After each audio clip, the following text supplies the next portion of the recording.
Ассаламу алейкум, мұсылмандар. Соңғы кезде біздің мұсылмандарымыз өте білімсіз. Ғайбат деген сөзді модаға айналдырып алды. Біреу бірдеңе десе, ғайбат айтпа, ғайбат айтпа, ғайбат айтпа деп шығады. Ал ғайбаттың не екенін өздері білмейді.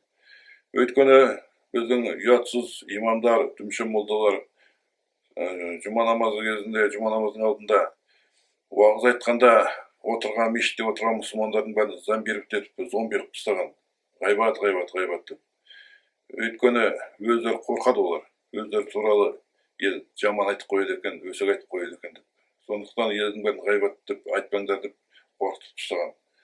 Ғайбат деген ол адамның жеке басына байланысты ғана нәрсе. Егер мен мысалы серік пен беріктің мысалы олардың жеке басы туралы айтсам, бастары қандай қисық, біреу сопақ, біреу домалақ бас, қарны шартық, аяқ талтақ, киген киімі бәрі қисық деп солай деп айтатын болсам, онда ол мені ғайбат болады.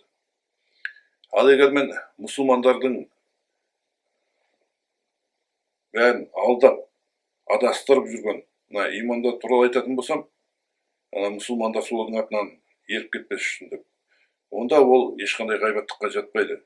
Егер мен жасап қалатын болсам, адасып жүргендерді, шатасып жүргендерді, онда мен Аллахтың жауы шайтанның досы болған болып есептеймін. Сондықтан да адасқандарды түзету ешқашан да ғайбатқа жатпайды. Осыны ұмытпаңыздар, мұсылмандар.